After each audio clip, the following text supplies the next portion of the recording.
Bahkan sekretarisku memihak kepada kalian. Sepertinya ini hal yang sangat bagus. Hardik Daniel licik. Naya diam, mendengar Daniel menghardiknya dan kakaknya. Ia masih menundukkan kepalanya. Bagaimanapun ia tidak bisa berbuat hal yang dapat membuat pria di hadapannya itu marah. Perasaan sedikit lega sudah Naya dapatkan.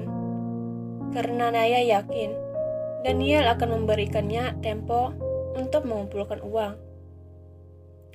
Aku memang kakak yang tidak berguna. Seharusnya aku yang bekerja dan membayar hutangku. Bahkan aku dulu bersikap kasar kepadamu, tapi kau sangat menyayangiku.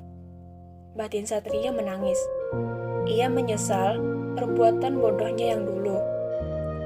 Tidak ada yang perlu disesali, karena nasi sudah menjadi bubur.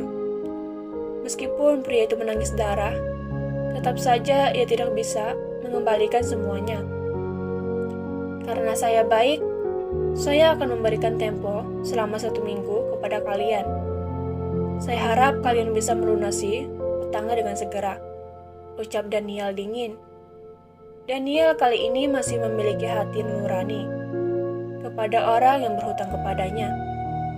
Bahkan ini adalah ucapan yang keluar dari mulut Daniel untuk pertama kalinya. Karena Daniel tidak pernah memberikan tempo kepada orang-orang yang biasa berhutang kepadanya. Jika terlambat, maka mereka semua akan menanggung akibatnya. Bagai terhantam batu besar, Naya sangat terkejut mendengarnya.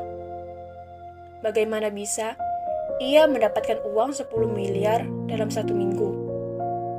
Membayangkannya saja sangat tidak masuk akal, dan ia harus membayar semua itu. Pikiran Naya seakan buntu.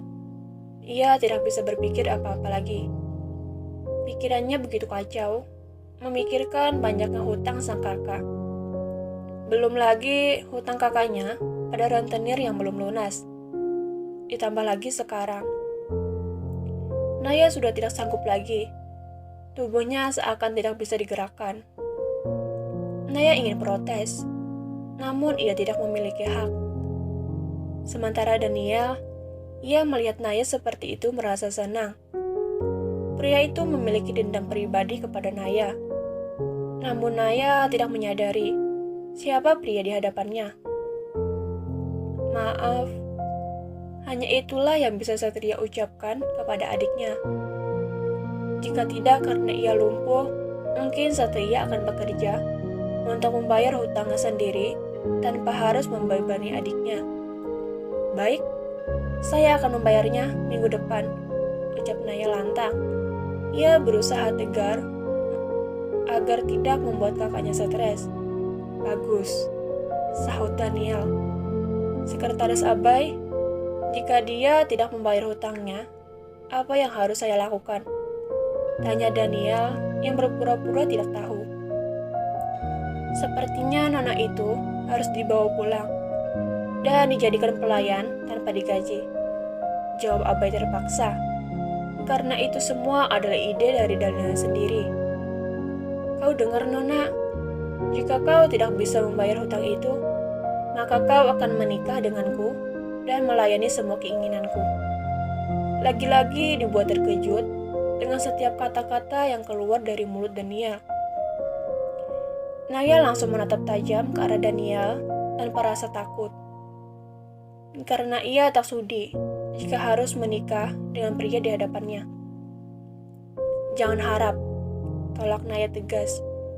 Ia ingin sekali mencakar wajah pria itu.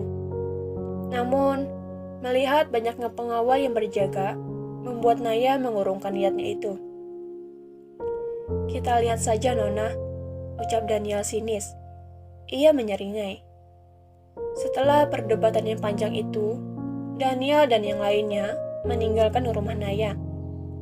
Naya yang tadinya marah saat mendengar ucapan dari Daniel, kini ia sekarang langsung terduduk di samping kursi roda kakaknya. Maafkan kakak yang tidak berguna ini. Satria menangis. Tangannya gemetar saat ingin menyentuh pucuk kepala Naya. Kejadian ini membuat Satria seakan tidak ingin hidup lagi. Hidup atau mati dirinya tidak ada gunanya juga. Bagaimana mendapatkan uang sebanyak itu kah? Ucap Naya lirih. Pikirannya sudah buntu. Jika bekerja lembur pun tidak akan menghasilkan uang sebanyak itu.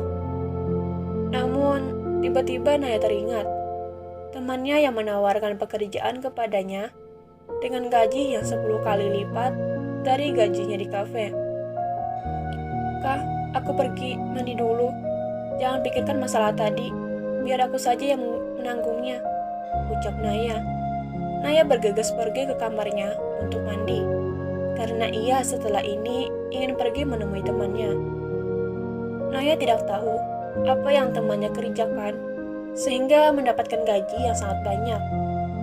Tetapi sebenarnya, teman Naya bekerja di klub malam dan menemani para hidung belang minum. Terima kasih, jangan lupa subscribe, like, comment, and share ya. Dadah.